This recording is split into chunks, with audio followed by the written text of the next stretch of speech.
History Network and our YouTube channel, Michael Imhotep, IMHOTEP. Welcome to the African History Network show. It is Thursday, August 12th, 2021, and we're live. Hope everybody's doing well today. We have a jam-packed show. If you've been following me on Facebook, you know I posted information about the census report that came out today and the initial census numbers. We see that the census data shows that the number of white people in the U.S. fell for the first time since 1790. The significance of 1790 is when the first census was taken. The census was created by the U.S. Constitution at the Philadelphia Convention in 1787. So we have some very interesting numbers here coming from the Census Bureau. And it was already predicted that by the year 2045, white people will no longer be the majority population in this country. And we see that that is continuing. And it looks like there's movement on that, and it's moving towards that is accelerating. The numbers, the results of the census were surprising to many people. And we see that for the first time, the percentage of white people in this country dropped below 60%. It was 63.7% in the 2010 U.S. Census. It's 57.8% in the 2020 U.S. Census. So we're going to break down these numbers and deal with what this means. Now, this goes to what I've been talking about for the past few years, even going back to the 2016 presidential election, and how there is a power grab with Republicans.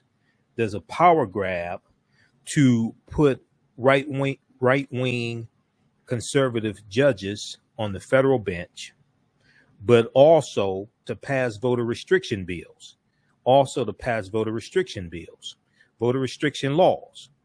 It's not just the big lie that Donald Trump is pushing, and more evidence is coming out every day that the big lie is a lie, but it's trying to preserve genetic white survival and maintain white supremacy. So this is why you have 49 state legislatures trying to pass about 400 voter suppression bills based upon a big lie. They're trying to preserve genetic white survival. This is what Republicans are trying to do. The GOP, the White Nationalist Party, they're trying to preserve genetic white survival. And they know that they're going to lose the population battle. So they want to maintain control of the state legislatures and maintain control of the federal bench, because federal judge tenures, when a judge gets confirmed to the federal bench, that's a lifetime appointment.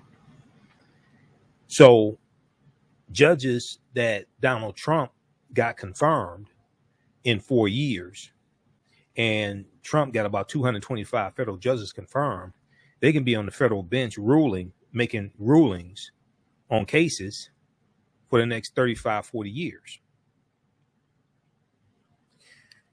Okay, so we'll talk about this and the trends that are taking place now. And then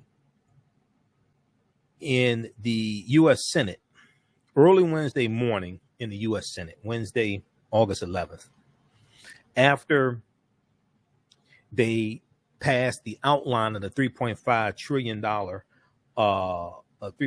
trillion bill that's going to revamp Medicare and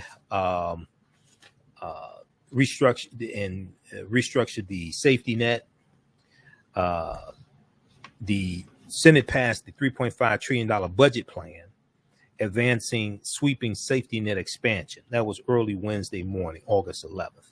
Then after that, Senator Chuck Schumer, Senate Majority Leader, introduced the For the People Act, to protect voting rights, the For the People Act. The For the People Act was blocked in the U.S. Senate by Senator Mitch McConnell and lying flying Senator Ted Cruz of Texas. Lying flying Ted Cruz of Texas. Now, at the same time, you have Texas Democrats from the Texas House of Representatives. Many of them are still in Washington, D.C., trying to get federal legislation passed to protect voting rights and to stop the takeover that's taking place in Texas right now and to reverse Senate Bill 202, which is a Senate bill in Georgia that passed. So we'll talk about what happened in the U.S. Senate. This is very important. And what happened with the For the People Act.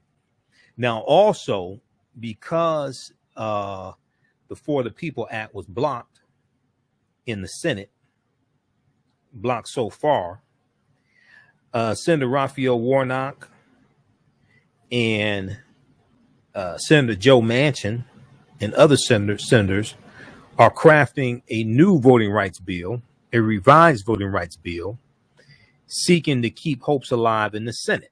Washington Post is reporting on this. Democrats craft revised voting rights bill, seeking to keep hopes alive in the Senate. So we'll discuss this.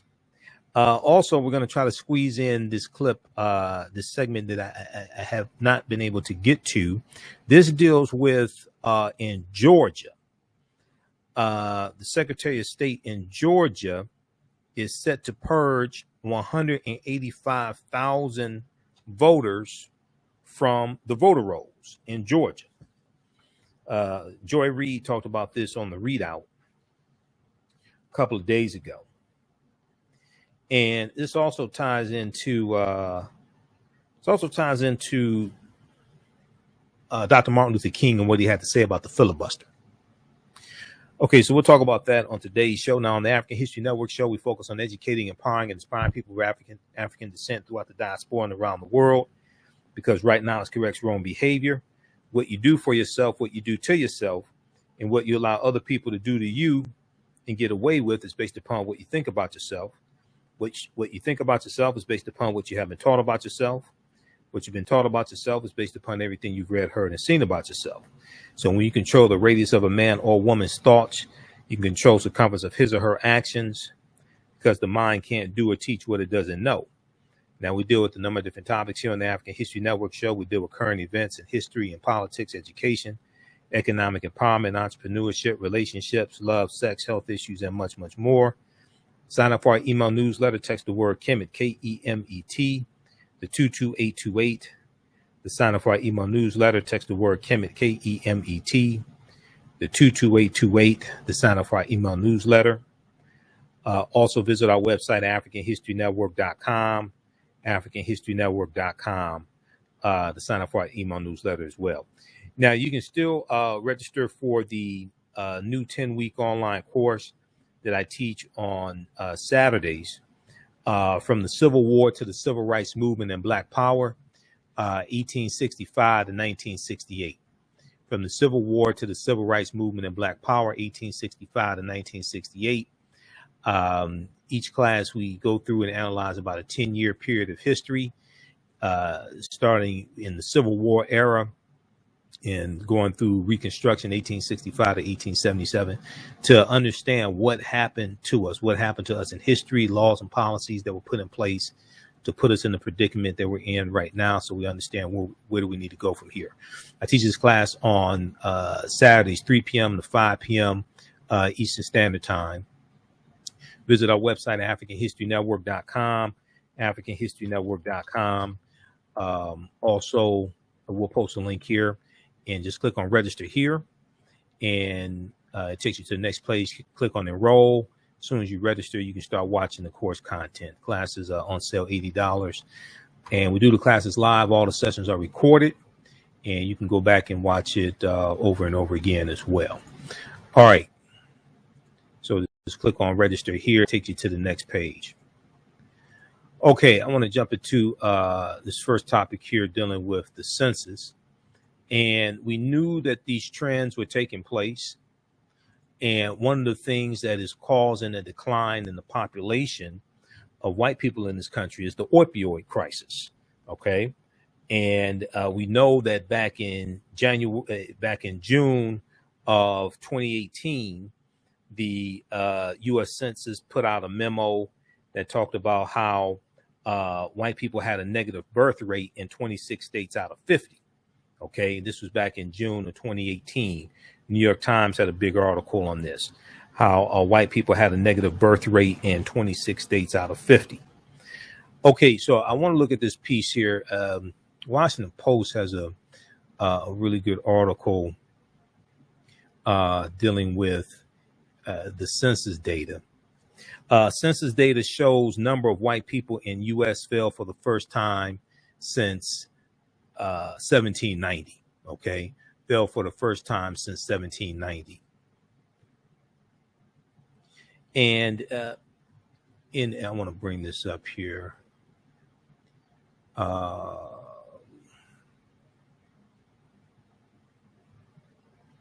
Okay, hold on. Let me bring this. I want to bring up this article here so everybody can see it.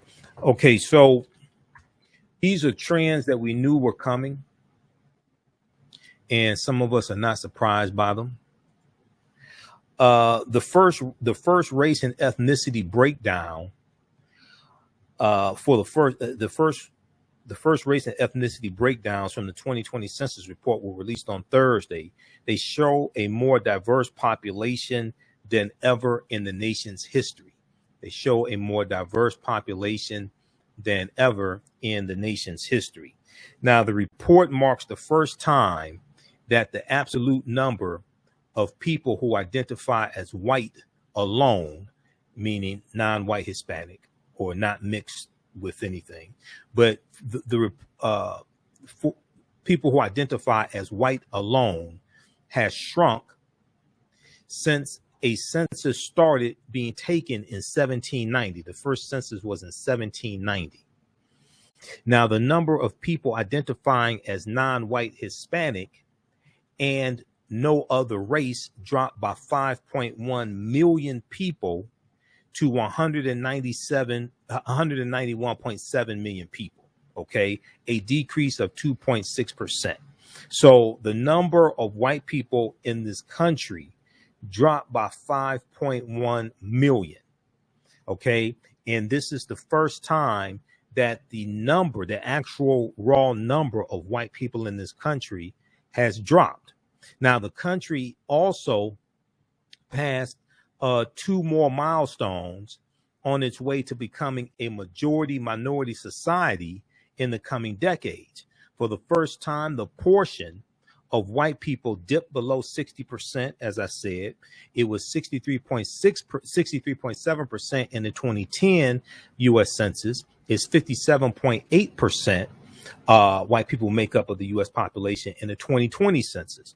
And the under 18 population, which is a key demographic, the under 18 population is now majority people of color at 52.7%. This is why white Republicans and some of their Negro allies are going so crazy in state legislatures, and it's a grab for power. They're trying to preserve white supremacy. This is what this is all about. We're going to continue this on the other side of the break. Listen to the African History Network show right here on 910 a.m. Superstation Future Radio. I'm your host, Brother Michael Imhotep. We'll be back in a few minutes. Gain knowledge in minutes from insightful summaries of progressive and socially conscious books. Blacklisted gives you access to curated content that'll satisfy your curiosity to learn and understand different perspectives. Empower yourself through inspirational and actionable ideas. It's easy to read or listen to on the go. Blacklisted. Empower yourself. Start your free trial today. Black on Purpose Television Network. Yes, Black on Purpose Television Network. All black, all positive, all the time. The largest black-owned streaming television network in the world. Bringing our people together worldwide. Controlling our messages, our stories, our way. Black TV the way it should be. Black music, Black history, and more. 30 plus channels, thousands of shows. Black on Purpose Television Network. Subscribe now. Sex, health issues, and much, much more. Unfortunately, many people confuse what racism is. Racism is a power structure. There was laws and policies that put us in this predicament. It's going to be laws and policies that take us out. So when you control the radius of a man or woman's thoughts, you control the compass of his or her actions, because the mind can't do or teach what it doesn't know. We have it all on 910 AM Superstation. Welcome back to the African History Network show right here on 910 AM Superstation WFDF. I'm your host, Brother Michael Imhotep. It is Thursday, August 12th, 2021, and we are live. Calling numbers 313-778-7600. 313-778-7600 is the call-in number if you have a question or comment. Okay, right before the break, we were talking about the new census numbers for the 2020 census. Now, I referenced this article that I talk about in a lot of my lectures and some of my classes. This is from June 2018, this is December 2018 from the New York Times. Fewer births, more deaths result in lowest U.S. growth in generations. There was one from June 2018. This may be an update to this, but in this article here, this should be the one. It talks about how basically, in a nutshell, it deals with how white people have a negative birth rate in 26 states out of 50. Okay. And back in June of 2018, you can read this one. This is not the one that I wanted. This is not the art I wanted. But in June of 2018, the U.S. Census Bureau talked about how they put out a memo that dealt with how white people had a negative birth rate in this country, and in 26 states out of 50, they had a negative birth rate. Okay, and we continue to see this in the 2020 census. All right, this is the one that I wanted. This is from June 2018. Fewer births than deaths among whites in majority U.S. states. This is the one I wanted from June 2018. New York Times, fewer births than deaths among whites in majority of U.S. states. The Census Bureau has projected that whites drop below 50% of the U.S. population around 2045, a relatively slow moving change that has been years in the making, But a new report this week in June 2018, found that whites are dying faster than they are being born in 26 states, up from 17 states just 2 years earlier. So this is June 2018. In June 2018, the Census Bureau put out a memo, because I read this information coming from the Census Bureau. I get email updates from them. They said that white people had a negative birth rate in 26 states out of 50. That was up from up from 17 states out of 50 just 2 years prior. And one of the contributing factors to this was the opioid crisis. Okay, read this. So, and see, this is what I was talking about in 2016 when Trump was running for president and he was demonizing immigrants. All right, that is tapping into this fear of many white people that they're going to become a minority population in this country. And what's going to happen when they become the minority population? So we have this from the New York Times, June 2018. So then when we look at the results of the 2020 census, and we'll look at this article here from the Washington Post. Now, the New York Times has some good information on this. I've been going through, because the New York Times has about 26 pages of live updates dealing with the census. So I printed it up. I'm going through reading it. I'm about halfway through the 26-page update from the New York Times. We'll talk about a few of the things here, because they have some good information dealing with the state of Georgia, okay, and how Georgia now is only 50% white. And it's a really, really good piece from the New York Times dealing with this. This is why you have that power grab going on in Georgia and pushing Senate Bill 202. And this is why they stole the election from Stacey Abrams in Georgia, because they know it's about to go down in Georgia. They know it's about to go down in Georgia. All right, let's go back to this article here. And at the same time, this is why so many white Republicans in Georgia are so angry that Reverend Raphael Warnock won that Senate seat, because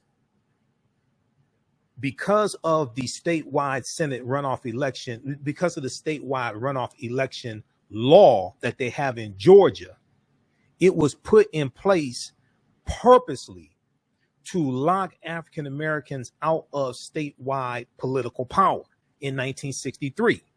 That was Democratic State Representative Denmark Groover in 1963 in Georgia who pushed that bill. And that was to preserve white supremacy. And what they pulled off in Georgia, Stacey Abrams and Nsé Ufah and New Georgia Project and Latasha Brown and Cliff Albright, Black Voters Matter, everybody, Reverend Raphael Warnock, what they pulled off in Georgia, getting Reverend Raphael Warnock elected. And keep in mind, Reverend Raphael Warnock beat Senator Kelly Loeffler twice. That was not supposed to happen. And the law was put in place, the statewide runoff election law was put in place to keep that from happening. And they defied the odds. So white people going crazy in Georgia. And see, this is what happens when we don't perceive threats and don't understand the backlash that comes after gains that African Americans made. So we don't understand political self-defense. So we don't understand how to defend ourselves against this backlash coming. And this attack on critical race theory is part of the backlash from the Black Lives Matter protests and protests over George Floyd and Breonna Taylor and Ahmaud Arbery in 2020. This is a whole backlash from that, as well as pushing the big lie in the attack in the state legislatures to solidify and maintain power, maintain white supremacy. This is all connected. All right, so let's look at these numbers here. So the country also passed 2 more milestones on its way to becoming a majority minority society in the coming decades. For the first time, the portion of white people dipped below 60%, slipping from 63.7% in 2010 to 57.8% in 2020. And the under 18 population is now majority people of color at 52.7%. Now, the data shows how the ethnic, racial, and voting makeup of neighborhoods shifted over the past decade based on the national house-to-house canvass that took place in 2020. It is the data most state legislatures and local governments use to redraw political districts for the next 10 years. This data is going to be used for the next 10 years. This is why the census is so important. And the census is also a reallocation of $1.5 trillion. The census is a reallocation of $1.5 trillion. Attached to the census is a determination of how many seats in not just the House of Representatives states will have, but also how many electoral college votes are associated with the state, which then impacts presidential elections. So it indicates that the country is much more multiracial and much more racially, ethnically diverse than what we measured in the past, said Nicholas Jones, director and senior advisor of race and ethnic research and outreach at the Census Bureau's population division, Okay, and let me reconnect here to the radio station. We lost our connection. Just a second here. All right, now the opioid epidemic and lower than anticipated birth rates. the opioid epidemic and lower than the opioid epidemic and lower than anticipated birth rates among millennials after the Great Recession accelerated the white population's decline, said William Frey, a demographer at the Brookings Institution. So if we go back and look at the article from the New York Times from June 2018, and the report from the U.S. Census Bureau in June 2018, when it talked about white people having a negative birth rate in 26 states out of 50, they attributed that increase. And then they said 2 years before it was 17 states out of 50. Okay. They attributed a lot of that increase to the opioid crisis. All right. And then we see it also playing a part in the 2020 census as well. Okay, let's go back to this. I'm gonna go to clip 1 here in just a minute, Shakita, from the Black News Channel. Okay, now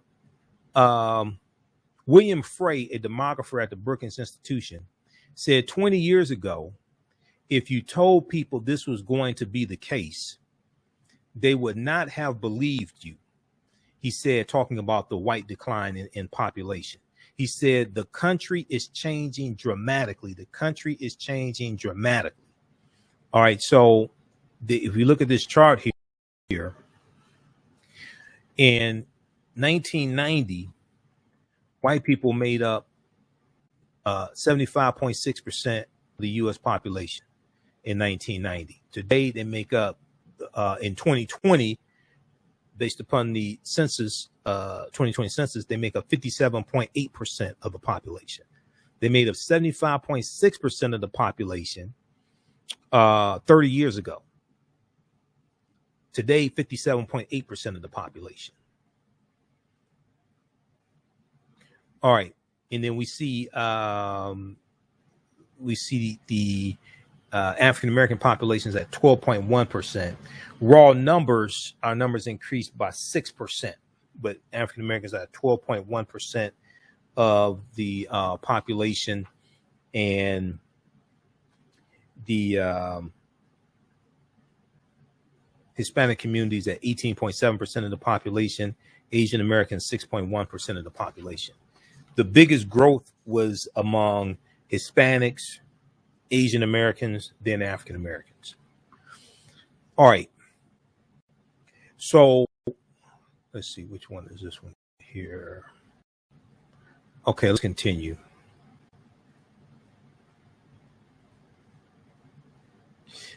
All right.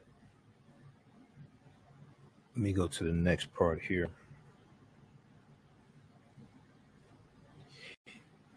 In April 2020, census state population totals show the country grew by just 7.4% in the past decade, more slowly than any decade except the 1930s. Now, the 1930s is when the Great Depression was, precipitated by the stock market crash, October 1929. Now, the states with the most growth were in the West and the South, which have seen an influx of people moving in from other countries and other states. So in the West and the South, you have immigrants moving in, and you have people returning back to the South, especially African Americans returning back to the South, leaving the North, because so many people are being gentrified out of the North, they're going back down South. Now, the largest, most steady gains were among Hispanics, who doubled their population share, over the past 3 decades to 62.1 million people. 62.1 million people, or 18.7%. In 2020, 18.7% of the population in 2020, Latinos. And they are believed to account for half of the nation's growth since 2010. Asian Americans, who made up 3% of the population in 1990, also doubled their share since 1990 to 6.1% in 2020, 6.1%, while African Americans share stayed steady at 12.1%. All right, now I want to go to this clip here from the Black News Channel. This is from the Kelly Wright Show on the Black News Channel. And he spoke with Dr. Benjamin Chavis of the National Newspaper Association. The Census Bureau released this long-awaited district-level data. It highlights the battle of redistricting as the control of Congress, and how people are represented in American democracy is on the line. Texas, Florida, North Carolina, Colorado, Oregon, and Montana have gained congressional seats. The census has a reputation of undercounting African American populations. In 2010, it is estimated that the U.S. Census undercounted African Americans by 2.1%. People during the COVID-19 pandemic fought to get more African Americans counted. National Newspaper Association President and CEO Dr. Benjamin Chavis spoke with Kelly Wright on The World Tonight to discuss the census data and the challenges of voter suppression. Let's go to this clip.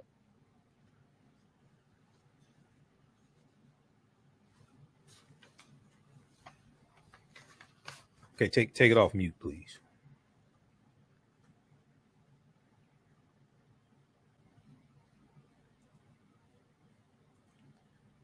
Okay, we'll get that queued up. And welcome back to The World Tonight. So today, the Census Bureau released long-awaited district-level data, setting off a redistricting battle, hanging in the balance, control of Congress, and how people are represented in American democracy. Population equals power. 6 states gaining House seats include Texas, Florida, Colorado, Montana, Oregon, and North Carolina. Now, those areas in the South and West have seen the fastest growth over the past 3 decades.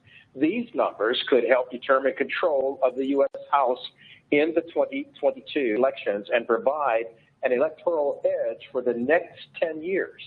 The data will also determine how $1.5 trillion in federal spending is distributed each year. Now, historically, the census has undercounted Black populations, especially Black men and children. It is estimated that in 2010, the U.S. Census Bureau undercounted African Americans by 2.1%. This miscount can be traced to America's racist roots, where each enslaved African American was counted as just 3/5 of a person. That's historical. But grassroots organizations counted the pay. Shakita, do me a favor. Do me a favor. Pause it right there, Shakita. Stand up and be counted. Pause it right there. Difficult at best. Joining me now is National Newspaper Publishers Association President Shakita, and CEO stop the clip. Dr. Benjamin Chavis Jr. Doc, it's always good to have you on the program. How do you see the results of the 2020 census data, particularly given the difficulty that so many people had in getting it done because of the pandemic? Do me a favor, pause the clip right there, please. Well, thank you very much, Kelly Wright, and Okay, back it up about a minute. When he said that the undercounting of the population of African Americans, especially African American men, can be attributed to African Americans counting for 3/5 of a human being, or however he said it, that's historically inaccurate. I have to pause it right there. I heard when I was going through preparing the content for this show, the segment is good. That's BS. That's wrong. That's not true.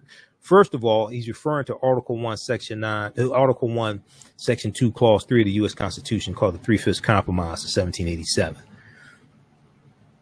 It said for the purpose of taxation and for apportionment, 3/5 of the population in bondage would be counted. It's not saying they were 3/5 of a human being. It was dealing with how do you count the population of enslaved Africans. The North didn't want the full population counted because most of the slaves were in the South. The Southern states wanted the full population counted. And at the Philadelphia Convention in 1787, they're going back and forth to determine how do you count the population of those enslaved. Some are saying count half the population. Others are saying count 3/4 of the population. They compromised and decided instead of counting 100% of the population, which would give the South total dominance in the House of Representatives and give Southern states more seats in the House of Representatives, they decided to count 3/5 of the population. Now, at the same time, the first census was taken in 1790. The census was created by the U.S. Constitution. At the same time, the full population of free African Americans in the first census of 1790 were counted. They didn't count 3/5 of the population of free African Americans in 1790. They counted the full population, just like in 1800, in 1810, in 1820. The way the count was taken was corrected by Section 2 of the 14th Amendment of 1868. But the reason why the undercount is happening here is not because of the 3/5 compromise of 1787 and 1790 before you had electricity. No, that's not why this is happening. Let's go back to the clip.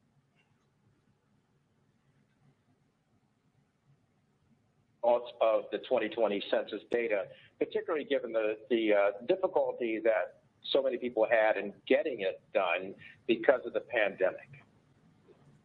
Well, thank you very much, Kelly Wright, and thank you that the Black News Channel is covering this extremely important issue of the United States Census. The 2020 census is not only going to determine who will be in the Congress in 2022, but it's also, Kelly, going to determine the allocation and the distribution of resources, federal resources, state resources, local resources, all going to use the United States Census, the 2020 census. But let me just speak straight to the point on behalf of the National Newspaper Publishers Association of Black Press of America. We see the glass as half full, not as half empty. The reason why I say that is because the bottom line of the release of the report today of the United States Census is that there are more people of color today than ever before in America. And so any redistricting, any redrawing of congressional lines should reflect the increase in communities of color, not decrease. And that's what the battle is going to be about. But I also think that we have to pass the John Lewis Voting Rights Act. We have to pass the other legislation that's on to increase voting rights. But I also today call upon the United States Department of Justice. Kelly, we need the U.S. Civil Rights Division of the Department of Justice to be much more active, to be much more deployed. We need to challenge Florida. We need to challenge Texas. We need to challenge Georgia. We need to challenge all of these states in court. We need to challenge them these voter suppression laws that have come. So today's census report only heightens the sense of urgency that we have to do today to make sure that every vote counts, that every black vote counts, every Latino vote counts, every vote of color counts. And so, Dr. Chavis, the browning of America, that's what this census really reflects. But what challenges lie ahead with that? Because I recall you telling me on numerous occasions that you were concerned about the census and black turnout to be sure that they turned out to be counted. And that was so important. It was an important campaign, but it was mitigated with the pandemic and also some of the things that the Trump administration did. So the browning of America, you've always stated that some in white America, and Republicans particularly, have been fearful of that. So what are the challenges that lie ahead now? Well, I think January the 6th gave us a preview. What happened on January the 6th was not only to prevent the orderly transition of power, it was to stop and to mitigate against the browning of America. There's fear, and that fear is generating white supremacy. That fear is generating voter suppression. That fear is generating police brutality. That fear is generating disparate impacts, even the COVID-19 pandemic on Black America. So we have all these things coming together at the same time. But you know what, Kelly? That means we got to keep our sleeves rolled up. We got to keep organizing at the precinct level, at the grassroots level, at the congressional level, at the state level, and federal. This is all hands on deck. All the civil rights organizations, all the community organizations, Black Lives Matter organizations, Black Votes Matter organizations, the media, BNC has to do its part, NMJ has to do its part. We work all together, unified, and that's why I have a sense of optimism. I think in a lot of the mainstream media today, there's a lot of quote-unquote frustration, and I understand that. But this is no time for cynicism. This is time for us to get to work. We just showed this past January in Georgia what's possible. We can still get out the black vote, even with the voter suppression, and we can still make a difference. And we have to have that attitude every day, every week, every month, every year going forward.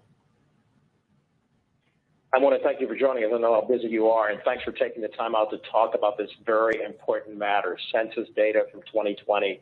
Dr. Benjamin Chavis, the president and CEO of the National Newspapers Publishers Association, representing, of course, the Black Press USA. We thank you, sir. Okay, so that's from Black News Channel, August 12th, 2021. Check that out. All right, look at this article here. We've talked about it before on this show, and talked about it in some of my lectures. 3/5 Clause, Why Its Taint Persists, by Dr. Paul Finkelman. Dr. Paul Finkelman is a historian. He's a history professor.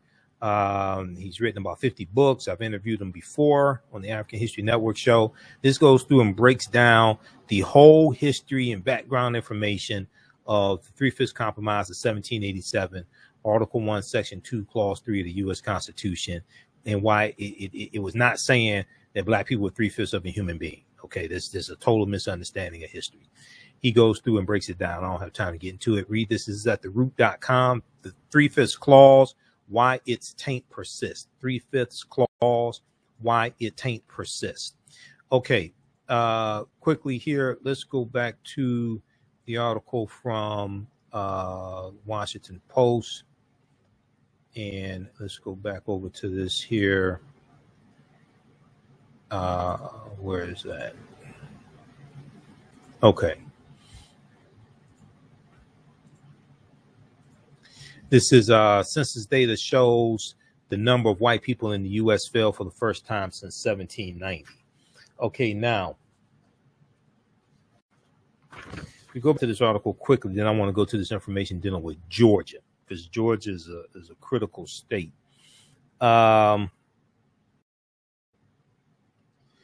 So they talk about how the diversification of the nation is projected to continue. It's projected to continue with white families falling below 50% nationally around 2045, the year 2045. William Frey, a demographer at the Brookings Institution, said, adding that at that point, there will be no racial minority in the country. It's projected by 2045, there will be no racial majority in the country. Between 2015 and 2060, the Hispanic and Asian populations are expected to approximately double in size, and the multiracial population could triple due to immigration and births. Okay, the multiracial population could triple due to immigration and births. Okay, so they talk about baby boomers. Now the shifts signal what William Frey calls a cultural generation gap. Okay, a cultural generation gap. And this is where older generations that are much whiter than younger ones. Okay, a cultural generation gap. Racial minorities or non-white people will drive all growth in the U.S. labor force as white baby boomers retire, and will make the difference between growth and decline in rural and suburban areas. Will make the difference between growth and decline in rural and suburban areas. The year 2011 was the first time more non-white babies were born than white babies. And for the past 2 decades, the growth of the nation's child population has been due entirely to Hispanic, Asian, and multiracial people. Now, nevertheless, let's see here. Okay. All right. I want to look here. I want to go over to, so read this article, read the rest of this here from the Washington Post. Census data shows the number of white people in the U.S. fell for the first time since 1790. I want to look at the updates from the New York Times. New York Times has some really good live updates dealing with the census. And on page 8, because I printed it out, it's 26 pages. On page 8, they talk about Georgia. And we see, and this shows why Republicans are so in Georgia, and Governor Brian Kemp were so quick to pass Senate Bill 202, and he was so quick to sign it in the law within about an hour of it having passed the Senate. Census update survey shows which cities gained and lost population. If we scroll down here, I want to go to Georgia. Diversity rises in Georgia with whites making up only half the state. Diversity rises in Georgia with whites only making up half the state. Go to this here. Okay, so census data released on Thursday shows that Georgia, a state where, now this is the New York Times. Look at what the New York Times is saying. Census data released on Thursday shows that Georgia, a state where white supremacy was for decades enshrined in law and custom, has seen a dramatic boom in ethnic and racial diversity in the last decade. See, that's not me talking about white supremacy in Georgia. This is the New York Times telling you this. Georgia is the state that has the largest Confederate monument in the country. It's called Stone Mountain. All right. Okay. Those watching on our Facebook fan page, The African History Network, The African History Network, and our YouTube channel, Michael Imhotep, keep watching. We're going to keep broadcasting for a few more minutes. Visit our website, AfricanHistoryNetwork.com. AfricanHistoryNetwork.com. You can register for my online courses there. Remember, right now it's correct wrong behavior. It's not over till we win. Wakanda forever. We'll talk to you tomorrow. Peace.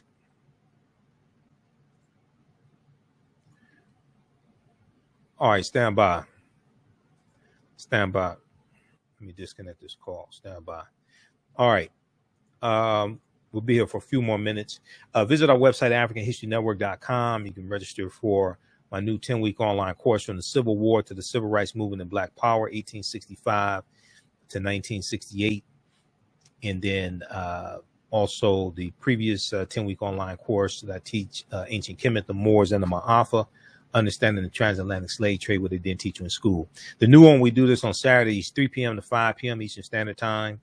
We do the classes live. All the sessions are recorded and archived. You can go back and watch them over and over again. So visit our website, AfricanHistoryNetwork.com. And then the one, Understanding the Transatlantic Slave Trade, we do that on Sundays, 2 p.m. to 4 p.m. Okay, let's continue here.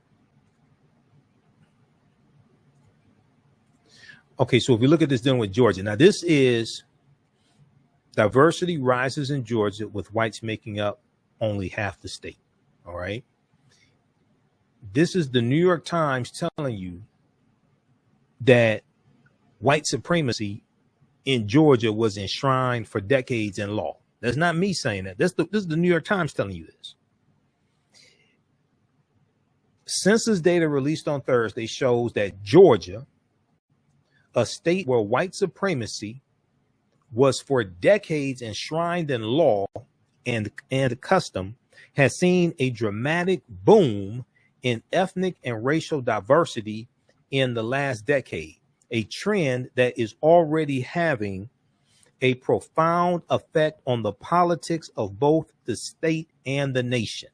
a trend that is already having a profound effect on the politics of both the state and the nation. Previous census data suggested that whites were on their way to becoming to minority status in Georgia sometime in the next few years. But they are not quite there yet. The new data shows white people currently make up 51.9% of the population, down from 59.7% of the population. Okay, almost at 50%. 51.7% of the population, 51.9% of the population in Georgia. Okay, down from 59.7% in 2010. African Americans' share of the overall population in Georgia increased from 31.5% to 33.3%, while Hispanics went up from 8.8% to 10.5% of the population. And the number of Asians in the state jumped by more than 200,000 people, a 54.8% increase. Asians now make up 5.8% of the state population of Georgia. Now, longtime Georgians have felt the change in the flavors of everyday life for years now, taking for granted the fact that that good lettuce can be had in Jonesboro, Georgia, and Syria's bibimbap in Columbus, Georgia. But most close watchers of Georgia politics also believe these demographic shifts also help explain the new competitiveness the Democratic Party now exhibits in Georgia, where Joe Biden narrowly defeated the traitor-in-chief Benedict Donald in November 2020, and where two Democratic candidates for the U.S. Senate, John Ossoff and the Reverend Raphael Warnock, scored stunning upset victories over their Republican rivals shortly thereafter. Now, keep in mind, Reverend Raphael Warnock beat Kelly Loeffler in the primary election, and he beat her in the runoff election as well, the general runoff election. He beat her in the primary election, and he beat her in the special runoff election. He beat her twice. Okay, so as Georgia Republicans have sought to rally their base by raising concerns about illegal immigration and non-citizen voting. Now, let's be honest. They're talking about non-white illegal immigrants. They're not talking about white illegal immigrants. White illegal immigrants are fine with them. They're not talking about white illegal immigrants. They're talking about non-white illegal immigrants. Democrats have been seeking to build a multicultural coalition that takes advantage of populous and diversifying areas like suburban Gwinnett County, which earlier boomed as whites fled the Atlanta city core. Okay, as whites fled the Atlanta city core. But the promise of good schools and ample housing stock eventually became a lure to people of all races as overt racial hostility declined in places like Gwinnett County. The county, which was more than 90% white in 1970, is now 35.5% white. Okay. In 1970, Gwinnett County, 50 years ago, was 90% white. Now it's 35.5% white. And the county for decades, one of Georgia's great Republican strongholds, went for Hillary Clinton in 2016 and Joe Biden in 2020, Gwinnett County. Okay, so read this here. Read the updates at the New York Times. Census updates.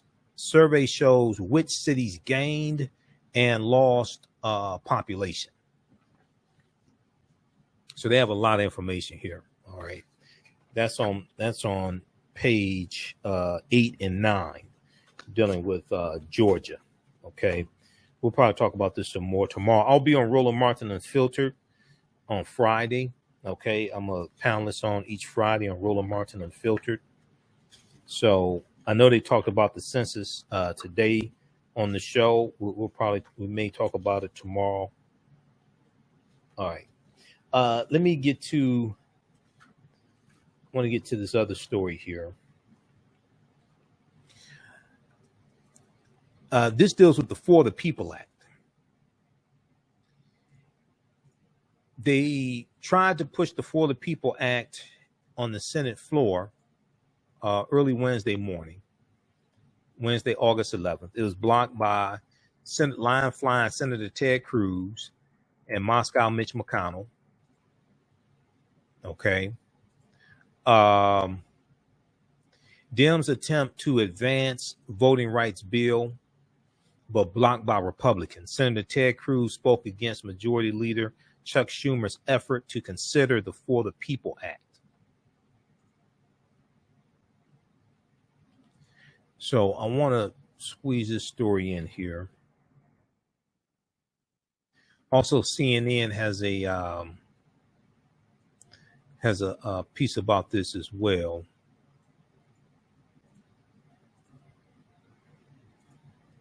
Okay, let's go to this story.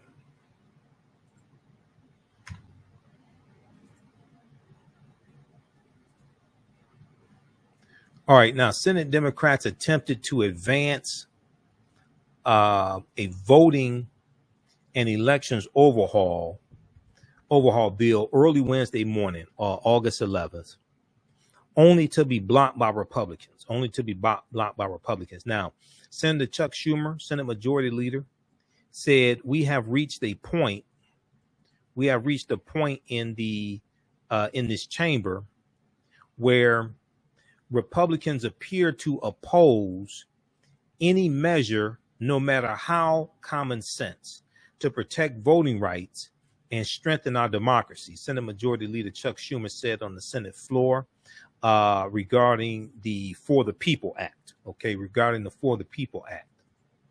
Now,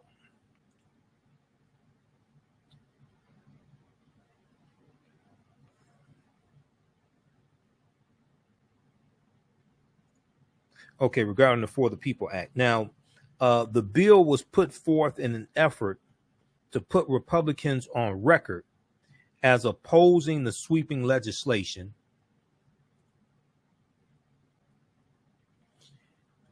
which has been argued is necessary to counter state level efforts to restrict voting access. 18 states have passed restrictive voting laws in 2021. So it's about 30 bills in 18 states so far. In 2021, thus far, in response to the Donald Trump dispensed big lie that there was widespread voter fraud in the 2020 presidential election. More states have pending Republican-led legislation to further restrict voter laws. Now, the crazy thing about this big lie, first of all, Trump's own Attorney General, William Barr, said there was no widespread voter fraud. Secondly, their argument is Democrats rigged the election so Joe Biden would beat Donald Trump, but Democrats didn't rig the election, so Amy McGrath in Kentucky would beat Mitch McConnell, because Mitch McConnell was up for re-election in 2020. Okay, so you're saying they didn't rig it good enough for Amy McGrath to beat Mitch McConnell. They didn't rig it good enough for Jamie Harrison to beat Lindsey Graham in South Carolina. Okay, and they didn't rig it good enough for the public hanging woman in Mississippi to lose, Cindy Hyde Smith. Okay, now the other thing is that you got all these Republicans in the Senate and the House, especially in the House of Representatives, who were talking about the big lie, but your name was on the same ballot as Donald Trump. Your name was on the same ballot as Donald Trump. So if you're saying there was fraud taking place, then are you also saying some of your votes could be fraudulent as well? Because all the seats in the House of Representatives were up for re-election. Your name was on the same ballot with Donald Trump. So if you're saying that there were fraudulent votes, is it possible that some of the votes for you were fraudulent also? How is it your name is on the same ballot, but you want to say all the fraudulent votes were for Donald, were for Joe Biden, and none were for you, and your name is on the same ballot? That's why this big lie doesn't make any sense. First of all, it's false. Secondly, how is it that your name's on the same ballot, but none of the fraudulent ballots were for you? They were all for Joe Biden. But Democrats didn't rig the election good enough, so they would beat Mitch McConnell and Lindsey Graham and Cindy Hyde-Smith and win some of these other Senate seats. So they would have more than a 50 vote margin, they would have more than 50 senators in the Senate. Why didn't they rig any of those elections?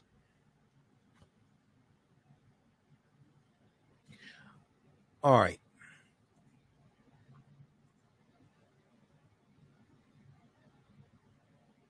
Okay, let's go back to this here. This is from the Griot. So the For the People Act was put forth in an effort to put Republicans on record as opposing the sweeping legislation. It has been argued it is necessary to counter state level efforts to restrict voting access. Okay. And a lot of it is. Now,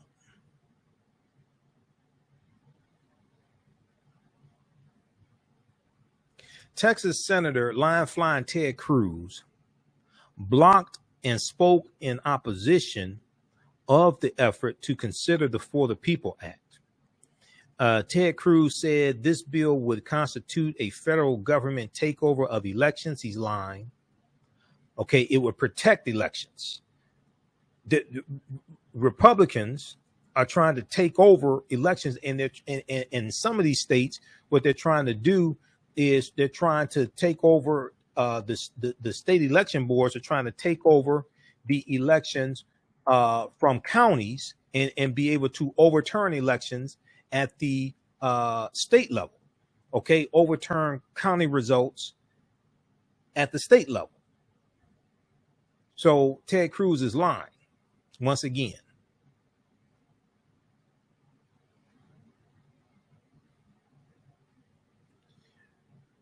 Senate Majority Leader Moscow Mitch McConnell denounced the Democrats' endeavor, saying, quote, "Here in the dead of night, they also want to start tearing up the ground rules of our democracy and writing new ones, of course, on a purely partisan basis." Well, you want to talk about tearing up the rules of democracy? That's what your white nationalist party is doing.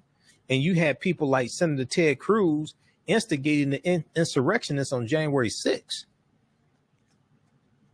You had 147 Republicans in the House of Representatives that voted not to certify the 2020 presidential elections.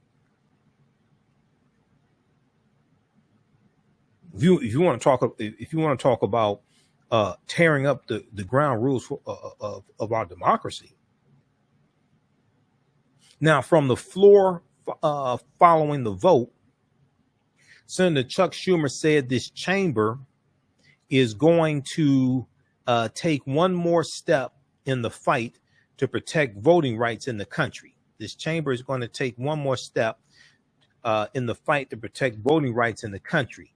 He announced he would take up procedural steps to ensure that voting rights will be the first matter of legislative business when the Senate returns to session in September. So after Wednesday, August 11th, the Senate went on recess until September 13th. Schumer says this is going to be the first order of business to get this bill passed when they come back from recess. Now, I think they should have stayed and not gone on recess. But in the meantime, Raphael Warnock and Senator Joe Manchin and others are working on a new voting rights bill. Because if you don't alter the filibuster at all, and they're not going to get rid of the filibuster. I know people, Cliff Albright and everybody's saying get rid of the filibuster. That ain't going to happen. They're not going to get rid of the filibuster. You can alter it. You can either do a carve out, or even moving to a standing filibuster would put the onus on the minority party, and you could possibly get the bill passed then, going back to a standing filibuster. But people living in la la land, if they think they're just going to totally get rid of the filibuster, that's not going to happen. Not in the 117th Congress, it's not going to happen. Now, maybe in the 118th Congress, if Democrats get more than 51 Democrats in the House, maybe they get 55, 56, something like that. In the 117th Congress, and it's a 50-50 tie, they're not going to get rid of the filibuster. I don't think that's going to happen. So there's this piece from the Washington Post, and other outlets are reporting on this. Let me pull this up here. Senator Raphael Warnock and others are putting together a new voting rights bill, something that they think they can get some Republicans to vote for. Because as it stands now, you need 10. You need 60 votes in the Senate. See, the For the People Act has already passed the House of Representatives. Okay, and it was just basically Democrats that voted for that bill, the For the People Act. There may have been a couple of Republicans, but overwhelmingly in the House of Representatives, it was Democrats that voted for the bill. And you can go to you can go to Congress.gov, and you can look at the For the People Act and see who voted for it. 117th Congress. Let me pull up this piece here from the Washington Post. Okay. Senate adjourns until September without advancing voting rights legislation. All right, let's look at this one here. Senate adjourns until September without advancing voting rights legislation. This is Senator Raphael Warnock and Senator John Ossoff, both of Georgia. Now, the Senate left Washington for a month-long summer recess early Wednesday morning, August 11th, without showing new progress on voting rights legislation, a top priority agenda item for Democratic leaders and a slew of liberal advocates amid a national effort to pare back voting access in GOP-controlled state legislatures. Now, under mounting pressure to advance the issue, Senate Democrats moved to set the stage for a new round of procedural votes in mid-September after Republicans objected to the immediate consideration of several voting bills in the wee hours Wednesday. Okay, so they're talking about Senator Chuck Schumer, Path. Okay, talk about Moscow Mitch.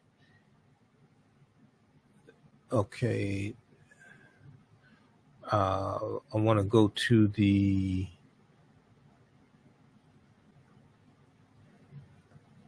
okay. In the meantime, advocates hold little hope of convincing Republicans to join Democrats in passing voting legislation, but they do hope to convince a handful of Democratic holdouts who have been resisting calls to revise or eliminate the filibuster, the 60-voter supermajority rule that allows a united minority to block most legislation. You got a better chance of revising the filibuster than getting rid of it altogether. That ain't going to happen. They're not going to get rid of it altogether. Now, after the June vote for the For the People Act, a catch-all bill that included dozens of provisions ranging from a public financing system for congressional campaigns to state voting machine standards, Senate Majority Leader Chuck Schumer of New York vowed the vote would be, quote, not the end but the beginning, not the end, but the beginning of the voting rights fight. Several Democratic senators met in recent weeks to revise the bill to solidify support for it by incorporating changes proposed by Senator Joe Manchin, Democrat from West Virginia, who's totally against getting rid of the filibuster. Okay, West Virginia, Trump won West Virginia in 2016 and 2020 by 40 points. Manchin is a much more conservative Republican in a red state.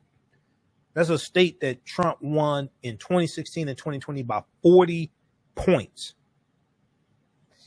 Now, the revised bill, however, had yet to be publicly released by senators wrapped up the budget debate Wednesday morning. By the time the senators wrapped up the budget debate Wednesday morning, and Senator Chuck Schumer could only promise to move to the still to be written compromise next month. So Senator Raphael Warnock, Senator Joe Manchin, and others are working on a compromise voting. If you don't alter the filibuster, you're going to need 10 Republicans to vote for it.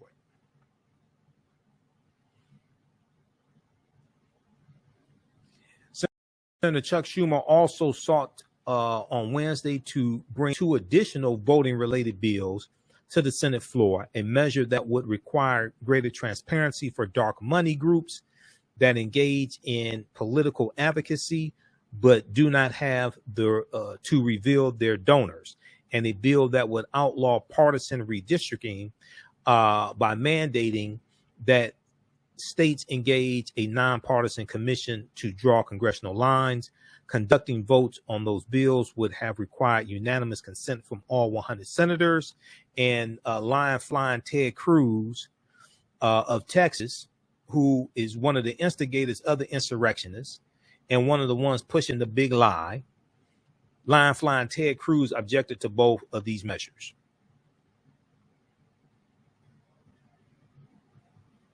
Okay, read the rest of this article here.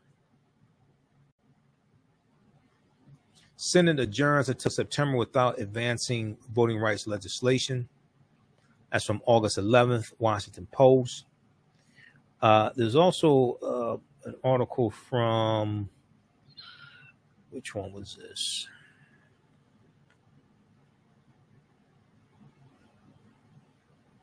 Wait, hold on. There was another one. Democrats. The other article I was looking for from the Washington Post was here's the main one I was looking for.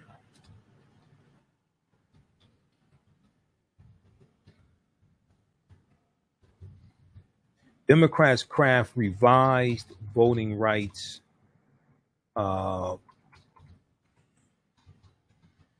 bill seeking to keep hopes alive in the Senate. That's the main article I was looking for. That's from the Washington Post also.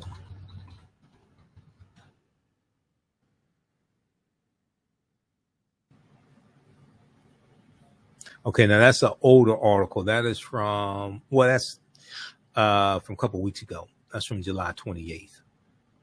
The one I just talked about, that one's from August 11th. So that's that just happened. That's more recent. You can check out this one as well.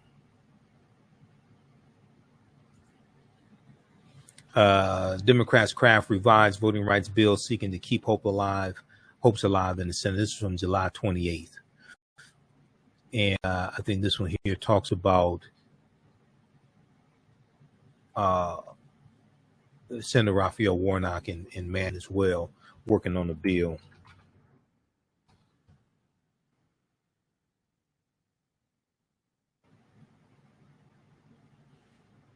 Okay, because Manchin expressed qualms about the previous For the People Act. Okay,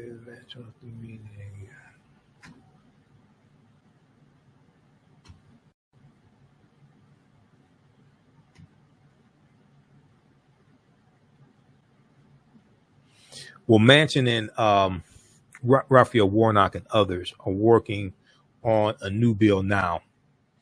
So we'll give you an update when more news comes out about that. All right. Speaking of Georgia, I'm going to squeeze this clip in because I've been trying to get to this story here for the past few days and we ran out of time. In Georgia, they're trying to purge 185,000 voters from the voter rolls. Hill.com has an article about this. Joanne Reed discussed it on the Readout with Latasha Brown of Black Voters Matter. Latasha Brown of Black Voters Matter. Georgia to ask 185,000 voters if they remain active. This is from August 5th, 2021. Let me go to, I want to pull this clip up here from the Readout.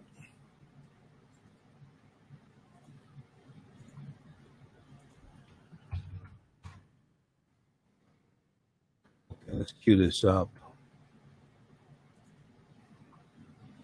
If we look quickly here at this article here from thehill.com.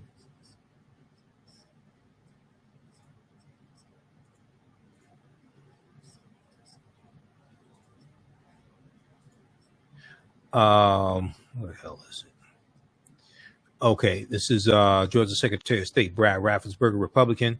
Georgia Secretary of State Brad Raffensperger announced on Thursday, now this was back Thursday, August 5th, that the state of Georgia is taking steps. Hold on, let me back this up.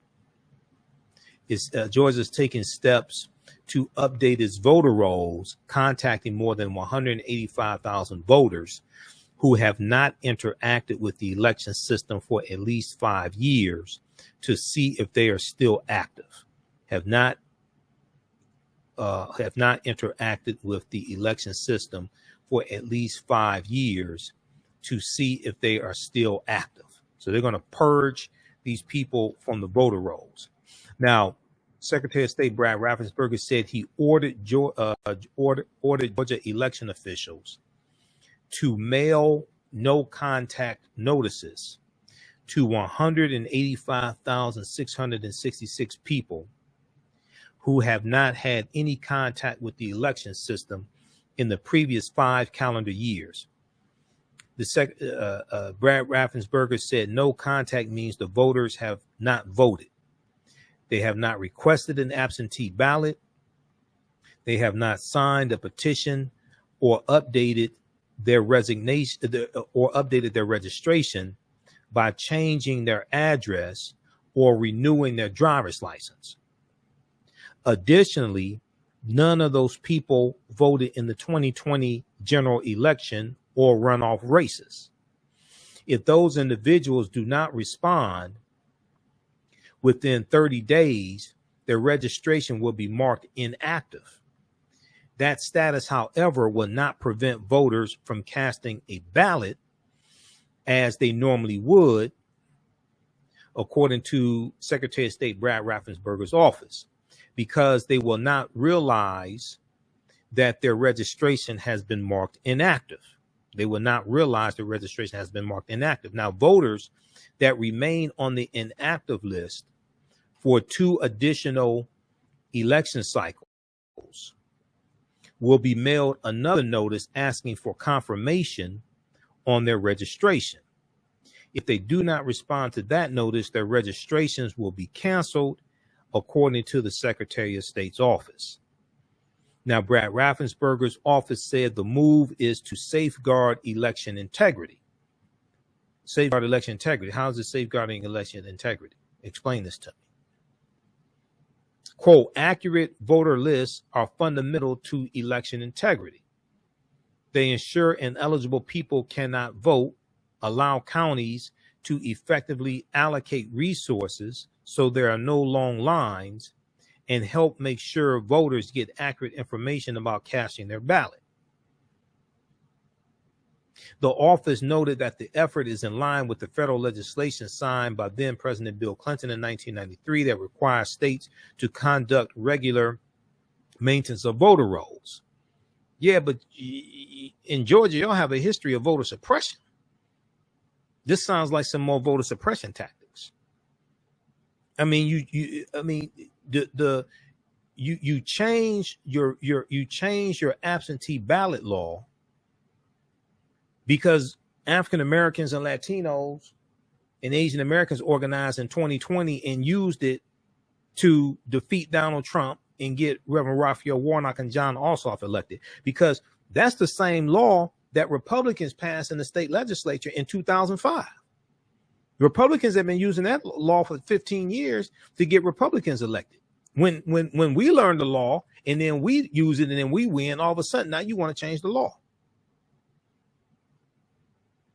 The preliminary move in Georgia comes after the Wisconsin Elections Commission announced on Wednesday that voter registration for more than 205,000 residents were deactivated after a routine inspection of voter rolls to keep them up to date. Deactivating voter registration in Wisconsin is a routine practice that is required by law to occur every 2 years. Now, the topic of voters being purged from election rolls was also highly watched too in Indiana. A federal appeals court last month ruled with opponents of a state law that sought to allow elections officials to immediately purge voter registrations for people who appear to enroll in another state, the Associated Press reported. Okay, read the rest of this article here.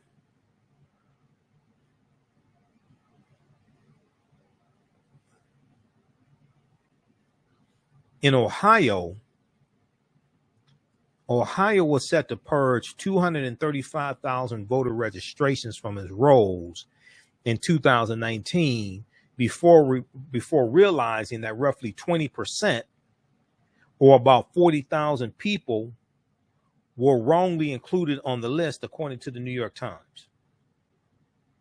So read this article here from thehill.com.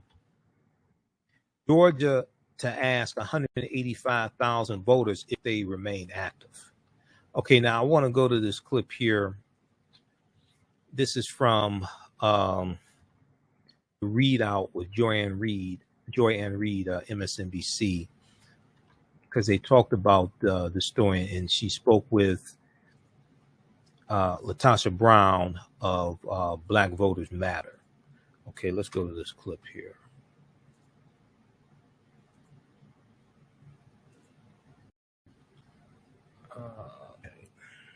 Well, Texas is the bad news is coming. In Georgia, it's already here, and the suppression is already ongoing, and it is on 1,000 today. 185,000 people about to be purged, mostly people of color, 45% non-white people. The dear and wonderful Merle Evers, along with Scott Wallace, wrote an op-ed today, having to still write an op-ed crying out for voting rights in 2021. That's obscene that she had to do that, but she had to do that. Talk to us a little bit about what's happening in Georgia. You know, there's a couple of things I just want to raise because today is the 56th anniversary. The truth of the matter is, when you look at Black voters, we have actually less voting rights protection now in 2021 than we had on the signage of the Voting Rights Act. That in itself should be grappling to people. You know, what is happening right now in Georgia and what we're seeing in Texas and 20 other bills that have been passed is we're not talking about the damage that's going to happen in the future. It's happening right now. 185,000 people are being purged from the voters list from the Secretary of State. In addition to that, what we also are seeing is we're seeing the Republicans literally utilize this SB 202, where they can actually weaponize the administrative process to remove people from the voting from the election boards that they don't like, and so that in case that there's an election result that they don't like, they can do precisely what Trump asked them to do, which is to overturn that election. And so what we're saying is we're seeing this happen in Georgia on a level. We're seeing this happen in Texas, where a special session is being called. We're seeing this happen all over the country. There is no way around this without really dealing with voting rights. And we're going to have kind of bold leadership. You know, I was just reading reading about how Johnson did it. That at the end of the day, what he had to do is he actually pulled in. There's a statement where with the Civil Rights Bill, he pulled in a senator from Georgia and said, you're going to pass this. We're going to pass this bill. He did the same thing with calling Governor George Wallace from Alabama in. The bottom line is we need stronger leadership around, particularly from the White House, saying, I need to, for Biden, a couple of things, three things. One, we need to recess to not end. Just as they found time to be on this boat, we need them to find time to make sure that they do not leave D.C. without passing comprehensive voting rights legislation that will protect the voters in this country. The second thing is we need the full weight of President Biden's office, just as Johnson used not only the bully pulpit, but he was very adamant about this is going to get passed. And he used the full weight of his office to get that to happen. We need Biden to do that. And the third thing, too, is that it's really important for us to recognize we need both. We need the For the People Act and the John Lewis Voter Advancement Act, so that we're literally not in a place about just restoring the Voting Rights Act of 1965, but that we're literally restoring it and creating a stronger way for people of color to have access to the ballot. All right. So that was from August 6th. 56th anniversary of the Voting Rights Act, 1965. That was from August 6, 2021. The readout, Joanne Reed, MSNBC. Name of that clip is Joy Reid on the 185,000 people Georgia is set to purge from voter rolls. Okay, so we'll post a link here. We'll post a link here for that clip. You can watch that. All right, we're going to get out of here. If you like this type of information, you can support the African History Network, $ the AHN Show through Cash App, $ the AHN Show through Cash App. Also through PayPal, paypal.me/the AHN Show. We're here 6 days a week. This helps us keep doing the research, stay on the air, keep broadcasting, pay some of the bills. This is our official Cash App account, $ the AHN Show, SHOW. And when you go to it on Cash App, it'll show my name. It'll say Michael and show my picture there. These other ones are fake African History Network Cash App accounts. All right, that's not me. And then also through PayPal, paypal.me/the AHN Show, or at our website, AfricanHistoryNetwork.com. You can click on the yellow donate button. You can set up for recurring donations also through PayPal. I think they may do it through Cash App also. Register for our new Saturday course that I teach, Saturday online course. You can watch from around the world, from the Civil War to the Civil Rights Movement and Black Power, 1865 to 1968. This is a 10-week online course that I teach. Each class, we go through and deal with about a 10-year period of history. And we look at what happened after the Civil War ended. Okay, we start basically in 1865 and look at what happened after the Civil War ended. And we look at the 1865 to 1877, the Reconstruction Era. We look at the Jim Crow era, and then 1896, Plessy versus Ferguson, a U.S. Supreme Court case. We go through and look at World War I, World War II, Civil Rights Movement, Black Power Movement, and look at the laws and policies put into place to help put us in this predicament, understand this chronology of history that happened after the Civil War ends. And we look at African Americans fighting for equal rights, fighting for economic empowerment. All these different things take place. We see the attacks on economic prosperity. We see how lynchings are used, how the laws and policies are used against us. And this helps us better to understand how we got to where we are today and where we need to go from here. All right. So that's at AfricanHistoryNetwork.com. And then also you can also the other 10-week online course I teach, Ancient Kemet, the Moors, and the Ma'afa, Understanding the Transatlantic Slave Trade, what they didn't teach you in school.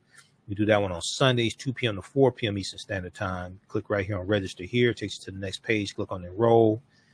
And as soon as you enroll, you can, for both of the classes, you can start watching content.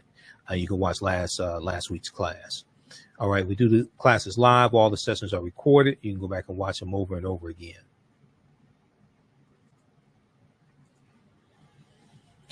Okay, look, we have to get out of here. Remember, at the African History Network, we focus on educating, empowering, and inspiring people of African descent throughout the diaspora and around the world, because right now it's correct wrong behaviors, not over till we win. Wakanda forever. We'll talk to you tomorrow. Peace. Gain knowledge in minutes from insightful summaries of progressive and socially conscious books. Blacklisted gives you access to curated content that'll satisfy your curiosity to learn and understand different perspectives. Empower yourself through inspirational and actionable ideas. It's easy to read or listen to on the go. Blacklisted. Empower yourself. Start your free trial today. Black on Purpose Television Network. Yes, Black on Purpose Television Network. All black, all positive, all the time. The largest black-owned streaming television network in the world, bringing our people together worldwide, controlling our messages, our story, our way. Black TV the way it should be. Black music, Black history, and more. 30-plus channels, thousands of shows. Black on Purpose Television Network. Subscribe now. For 25 years, the Black History 101 Mobile Museum has carried on the rich legacy of the Black Museum movement in America by showcasing original artifacts of the Black experience at colleges, universities, K-12 schools, corporations, libraries, conferences, and cultural events, making it the most traversed Black History mobile exhibit in American history. Dr. Khalid El Hakim is the founder of the Black History 101 Mobile Museum, and he is a highly sought-after public speaker on topics of Black history, social studies, education, museum studies, hip-hop, and race relations. Dr. Khalid was named among the change makers for NBC Universal's Erase the Hate campaign and listed as one of the 100 men of distinction for Black enterprise. He recently founded the Michigan Hip Hop Archive on the campus of Western Michigan University. The Black History 101 Mobile Museum is currently scheduling in-person and virtual exhibits nationwide. For more information, please contact Dr. Khalid Al Hakim directly at 313-645-4197, 313-645-4197, or visit their website at blackhistorymobilemuseum.com. That's blackhistorymobilemuseum.com.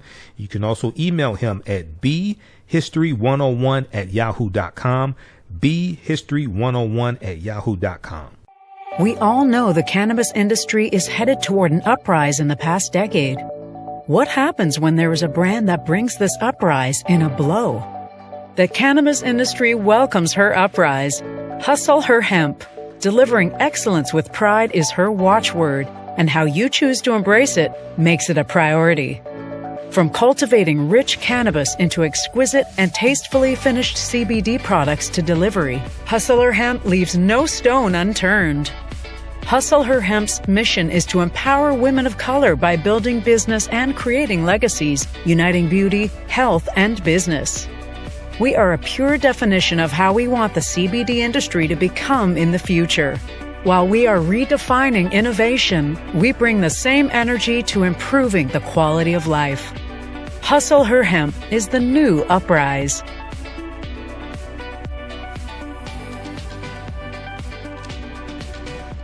Hi, I'm Joel Wilson, President and CEO of JCW Computer Consulting LLC, a technology implementation firm with over 20 years of satisfying customers. We offer a full spectrum of industry top-tier branded services. We are an authorized partner or reseller for Lenovo, Zoom, T-Mobile, Microsoft 365 and Surface tablets, Google Workspace, Acer, Asus, Samsung, PCmatic security software, and many more. Our online store features laptops, Chromebooks, computers, printers, accessories, and software. Businesses, take advantage of our free 1-hour Zoom tech consultation and know we offer top nationwide high-speed internet service providers, voice over IP, and cellular phone services. Home users,